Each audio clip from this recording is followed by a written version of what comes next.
तबाह हुंदा यूक्रेन। सत श्री अकाल, मैं तुहाडे नाल गुरजोत संधू। शुरुआत करदे हां प्रोग्राम दी। यूक्रेन दे विच तबाही दा मंजर है। शहर खंडर दे विच तब्दील हुंदे जा रहे ने, गलियां वीरान पईयां ने। हालात ये ने कि ना रूस हमले रोक रहा ते ना ही यूक्रेन हार मान रहा। बीते दिन जिथे रूस ने सीज फायर का ऐलान किया सी, उत्थे ही अगले दिन मारियोपोल दे विच हमला कर दिता। उत्थे यूक्रेन दे नागरिकां ने दे नाल अमरीकी भी इस जंग दे विच कुद्दण लई तैयार बैठे ने। उधर कई कंपनियां रूस ते पाबंदी का दायरा वधा रही ने। इस दे विच यूक्रेन च फसे हुए भारतीयां नूं एयरलिफ्ट कीते जाण दा काम अपने अखरले दौर दे विच पहुंचे।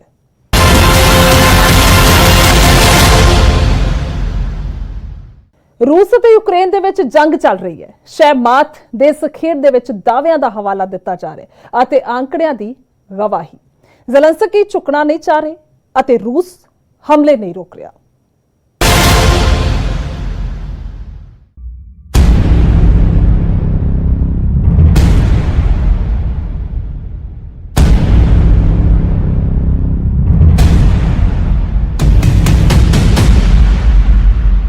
बेशक ही यूक्रेन ते रूस लगातार हमले कर रहे हैं, पर यूक्रेन भी मोर्चे ते डटा हुआ है। रूस का दावा है कि उसने यूक्रेन के कई शहरों से कब्जा कर लिया है। रूसी फौजी उत्थे वड्डी तबाही मचा रहे ने। रूस ने हुण यूक्रेन के S-300 एयर डिफेंस सिस्टम नूं तबाह करने का दावा किया है। नाल ही दावा यह भी किया जा रहा है कि 2203 फौजी ठिकाने उड़ा दिते गए ने। इस तो अलावा भी कई तरीके के हथियार तबाह कर दिते ने। नाल ही रूस का दावा है कि उसने 274 फील्ड आर्टिलरी और मोर्टार, खास फौजी गड्डियां दी 532 यूनिटां, 59 मनुख रहित हवाई जहाज संबंधी तकनीक ढह ढेरी कर दित्तियां ने। नाल ही जमीन ते 69 जहाज अते हवा विच 21 जहाज़ां नूं तबाह कर दिता है।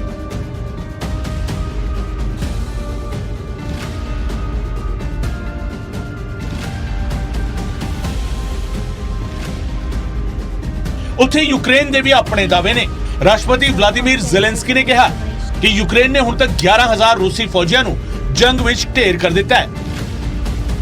नाल ही कहा कि यूक्रेन ने वड्डी गिनती रूसी फौजियां नूं बंदी बनाया है। उत्थे यूक्रेन का दावा है कि उन्हां दी फौज ने 5 मार्च तक रूसी फौज के 79 फाइटर जेट अते हेलीकॉप्टर तबाह कर दिते ने। नाल ही 269 रूसी टैंक, 945 बख्तरबंद लड़ाकू गड्डियां अते 45 मल्टी रॉकेट लॉन्च सिस्टम नूं भी तबाह कर दिता है। यूक्रेन तो अलावा UN का दावा है कि यूक्रेन विच हुण तक 351 आम लोगों की मौत हो चुकी है। उत्थे लंघे दिनी पेंटागन वालों दावा किया गया कि रूस ने 7 दिनों विच यूक्रेन ते 500 तो वधेरे मिसाइलां दागियां ने। औसतन 71 मिसाइलां रोज दागियां गईयां ने। रूसी हमलियां तो यूक्रेन हुण पस्त है, पर वो भी अपना दम दिखाने विच पीछे नहीं हट रहा। Bureau report, news 18 Punjab.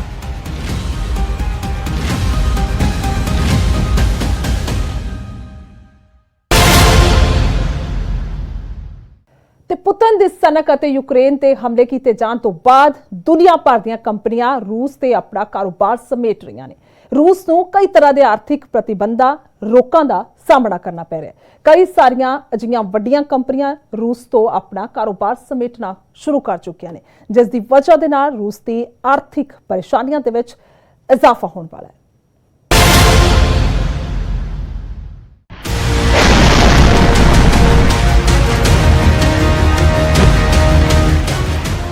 रूस ने यूक्रेन ते बंब गिराए तां हुण रूस ते पाबंदियां दे बंब डिगण लगे ने। आए दिन वड्डियां कंपनियां रूस नाल अपने वपारक संबंध तोड़ रहीआं ने। इन्हां 'च हुण वीज़ा कार्ड अते मास्टर कार्ड दा नाम भी जुड़ गया है। दोवें कंपनियां ने रूस 'च अपनियां सेवावां अणमिथे समय लई बंद कर दित्तियां ने। मास्टर कार्ड मुताबक रूसी बैंकां वल्लों जारी कीते गए कार्ड हुण मास्टर कार्ड दे कंपनी नैटवर्क नूं सपोर्ट नहीं करनगे। इस दे नाल ही स्पोर्ट्स जगत की वड्डी कंपनी प्यूमा ने भी रूस च अपना व्यापार बंद कर दिता है। प्यूमा ने रूस च अपने समान की सप्लाई अते स्टोर बंद करने का ऐलान किया है। इस तो इलावा पायनीयर, पेपाल अते एडोब ने भी अपना काम रूस च पूरी तरह बंद किया है। इस दे नाल ही IBM ने भी रूसी बाजार चों अपना कारोबार समेटण का ऐलान कर दिता है। जेकर होर वड्डे नामां की गल करिए तां Intel, Airbnb, French luxury goods company LVMH अते लग्जरी गुड्स कंपनी हमत ने भी रूस च अपना कामकाज पूरी तरह बंद कर दिता है। ਕੁੱਲ ਮਿਲਾ ਕੇ ਯੂਕਰੇਨ ਤੇ ਹਮਲਾ ਕਰਨ ਤੋਂ ਬਾਅਦ ਰੂਸ ਨੂੰ ਆਰਥਿਕ ਦਿੱਕਤਾਂ ਦਾ ਸਾਹਮਣਾ ਕਰਨਾ ਪੈ ਰਿਹਾ ਹੈ। ਕਈ ਵੱਡੀਆਂ ਕੰਪਨੀਆਂ ਆਪਣਾ ਕਾਰੋਬਾਰ ਸਮੇਟ ਚੁੱਕੀਆਂ ਨੇ ਅਤੇ ਕਈ ਤਿਆਰੀ 'ਚ ਨੇ, ਜਿਸ ਨਾਲ ਰੂਸ ਅਲਗ-ਥਲਗ ਪੈਂਦਾ ਨਜ਼ਰ ਆਉਂਦਾ ਹੈ। ਇਸ ਦੇ ਨਾਲ ਹੀ ਵੱਡਾ ਆਰਥਿਕ ਨੁਕਸਾਨ ਵੀ ਰੂਸ ਨੂੰ ਹੋਣਾ ਲਾਜ਼ਮੀ ਹੈ। Bureau report, news 18 Punjab.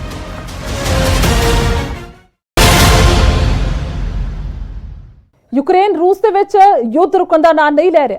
ਦੋਵੇਂ ਪੱਖਾਂ ਦੇ ਵਿੱਚ ਕਈ ਤਰ੍ਹਾਂ ਦੀ ਵਾਰਤਾ ਹੋਣ ਤੋਂ ਬਾਵਜੂਦ ਵੀ ਹੁਣ ਤੱਕ ਕੋਈ ਸਿੱਟਾ ਨਹੀਂ ਨਿਕਲਿਆ। ਭਾਰਤ ਨੇ ਭਾਰਤੀ ਵਾਯੂ ਸੈਨਾ ਦੀ ਵਿਸ਼ੇਸ਼ ਉਡਾਨ ਦੇ ਰਾਹੀਂ ਪੋਲੈਂਡ ਦੇ ਰਸਤੇ ਯੂਕਰੇਨ ਨੂੰ ਮਾਨਵੀ ਸਹਾਇਤਾ ਭੇਜੀ ਹੈ।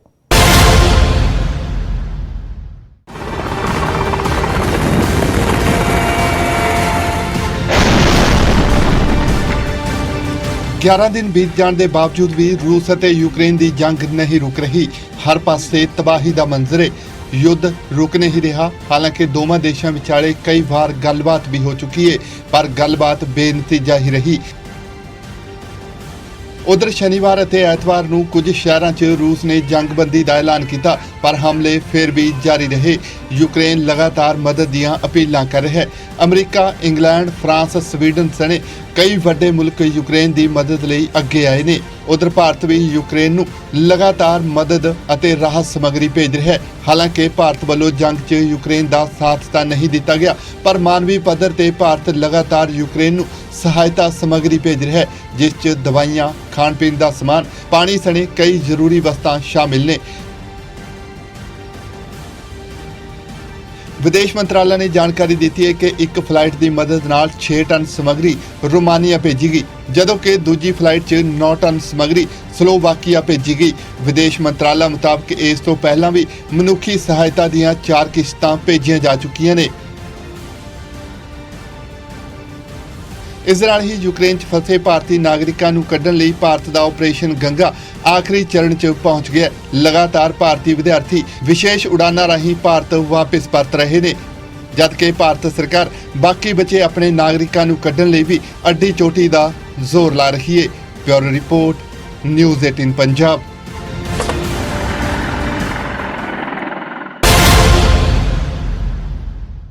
रूस यूक्रेन की जंग के विचाले भारतीय विद्यार्थियों को यूक्रेन तो कड्ढण के लिए ऑपरेशन गंगा भी चलाया गया, जिसके आखिरी दौर हुण शुरू होया ते भारतीय विद्यार्थियों को इकट्ठे होने के लिए कह दिता गया। ये रिपोर्ट।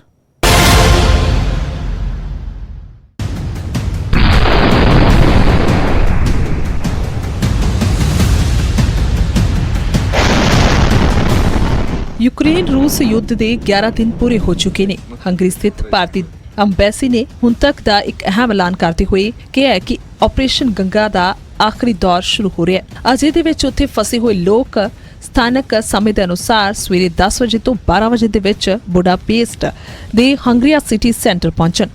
यह ऐलान अपनी खुद की रिहायश यानी अंबैसी वालों कीते बंदोबस्त तो इलावा रहण वाले विद्यार्थियों के लिए किया गया। इस तो पहला ऐतवार तड़के 182 भारतीय नागरिकों को लैके एक विशेष उड़ान रोमानिया के बुखारेस्ट तो मुंबई पहुंची। उत्थे एक होर फ्लाइट 183 विद्यार्थियों को लैके बुडापेस्ट तो दिल्ली पहुंची।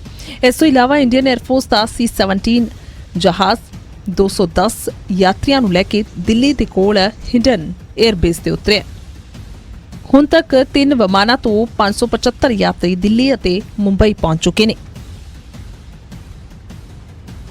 रूस लगातार यूक्रेन ते हमलावर है तो यूक्रेन च रहिंदे बच्चों को लैके परिवार चिंता विच ने। Bureau report, news 18 Punjab.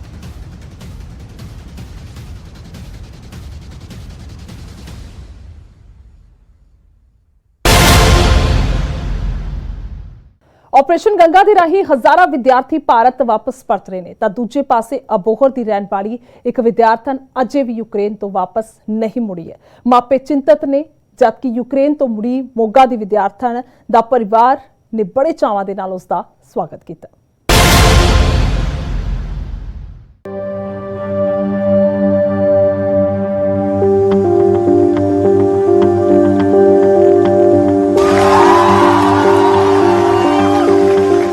Bharat ਸਰਕਾਰ ਯੂਕਰੇਨ 'ਚ ਫਸੇ ਭਾਰਤੀ ਨਾਗਰਿਕਾਂ ਨੂੰ ਕੱਢਣ ਦੀਆਂ ਕੋਸ਼ਿਸ਼ਾਂ 'ਚ ਲੱਗੀ ਹੈ। ਆਏ ਦਿਨ ਆਪਰੇਸ਼ਨ ਗੰਗਾ ਰਾਹੀਂ ਹਜ਼ਾਰਾਂ ਭਾਰਤੀ ਨਾਗਰਿਕ ਅਤੇ ਵਿਦਿਆਰਥੀ ਵਤਨ ਵਾਪਸ ਮੁੜ ਰਹੇ ਨੇ, ਪਰ ਹਾਲੇ ਵੀ ਕਈ ਭਾਰਤੀ ਵਿਦਿਆਰਥੀਆਂ ਦੇ ਯੂਕਰੇਨ 'ਚ ਫਸੇ ਹੋਣ ਦੀਆਂ ਖਬਰਾਂ ਸਾਹਮਣੇ ਆ ਰਹੀਆਂ ਨੇ। ਅਬੋਹਰ ਦੀ ਰਹਿਣ ਵਾਲੀ ਦੀਕਸ਼ਾ ਵਿਜ, ਜੋ ਕਿ ਖਾਰਕਿਵ 'ਚ ਮੈਡੀਕਲ ਦੀ ਪੜ੍ਹਾਈ ਲਈ ਗਈ ਸੀ, ਹਾਲੇ ਵੀ ਉੱਥੇ ਹੀ ਫਸੀ ਹੋਈ ਹੈ, ਜਿਸ ਦੇ ਪਰਿਵਾਰ ਨੂੰ ਹੌਸਲਾ ਦੇਣ ਐਤਵਾਰ ਨੂੰ ਵਿਧਾਇਕ ਅਰੁਣ ਨਾਰੰਗ ਪਹੁੰਚੇ ਨੇ। ਮੁਲਾਕਾਤ ਤੋਂ ਬਾਅਦ ਦੀਕਸ਼ਾ ਵਿਜ ਦੇ ਪਿਤਾ ਨੇ ਕਿਹਾ ਕਿ ਉਹਨਾਂ ਦੀ ਬੇਟੀ ਭਾਰਤ ਆਉਣ ਲਈ ਨਿਕਲ ਚੁੱਕੀ ਹੈ, ਪਰ ਹਾਲੇ ਵੀ ਉਸ ਦੇ ਬਾਰਡਰ ਤੇ ਪਹੁੰਚਣ ਦੀ ਕੋਈ ਖਬਰ ਨਹੀਂ ਮਿਲੀ।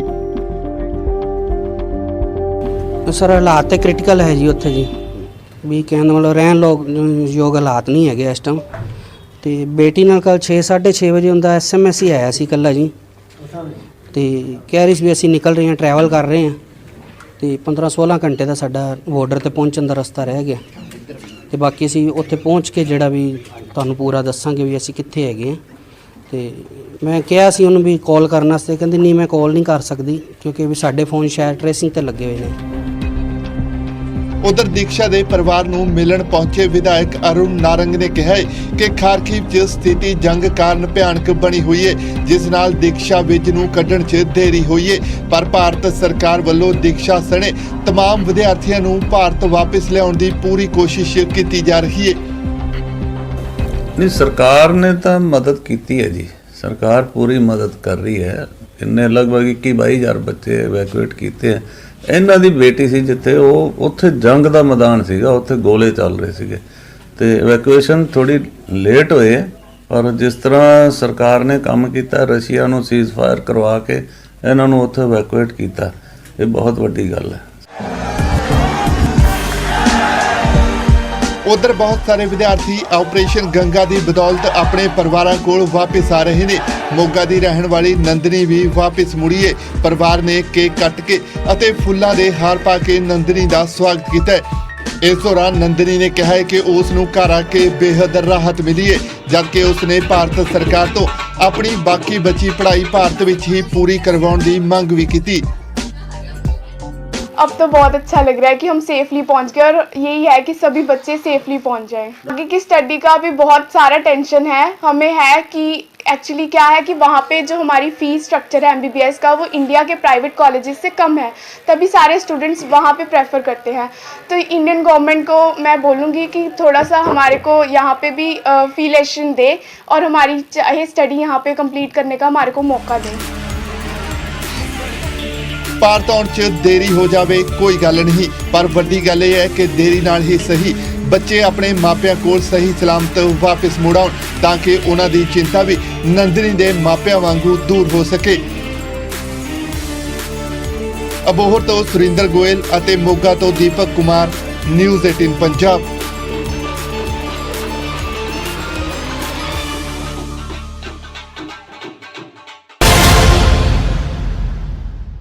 ਸੋ ਫਿਲਹਾਲ ਤਬਾਹ ਹੋ ਰਿਹਾ ਯੂਕਰੇਨ ਪ੍ਰੋਗਰਾਮ ਦੇ ਵਿੱਚ ਇੰਨਾ ਹੀ ਸੀ। ਦਿਓ ਇਜਾਜ਼ਤ, ਧੰਨਵਾਦ।